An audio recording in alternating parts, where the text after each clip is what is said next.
Hi, you're on Strat News Global, and let me quickly give you some details about the story of the Bali Nine.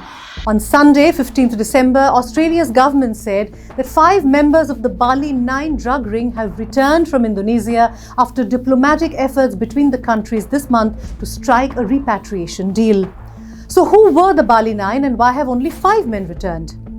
These men were among 9 people arrested in 2005 trying to smuggle more than 8 kilograms of heroin out of the Indonesian resort island of Bali in April that year.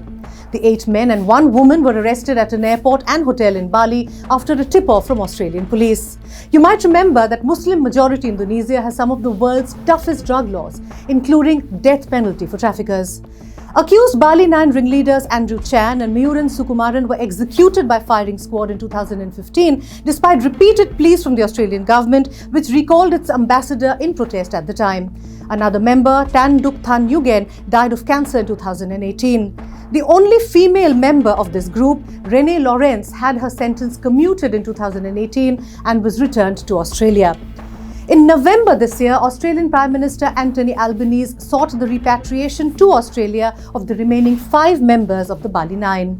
Indonesia's Senior Minister for Legal Affairs, Yusril Izzah Mahendra, met Australian Home Affairs Minister Tony Burke in Jakarta this month and handed over a draft proposal for the return of the 5 prisoners.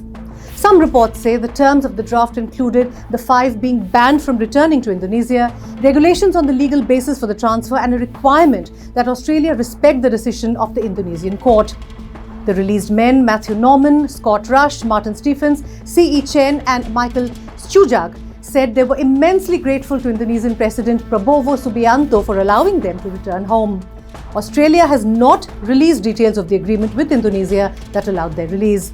But in a statement, Albanese has said, quote, "We would like to convey our deep appreciation to the government of Indonesia for its cooperation to facilitate the men's return to Australia on humanitarian grounds," unquote. The statement also said, quote, "The men's return reflected the strong bilateral relationship and mutual respect between Indonesia and Australia. The men will have the opportunity to continue their personal rehabilitation and reintegration in Australia," unquote. So that's that. After serving nearly 20 years in Indonesian prisons, the 5 are definitely relieved to be home. They committed a serious crime, they paid for it, and of course it will take time for them to heal, to reintegrate back into society and start contributing to society. That's it from me.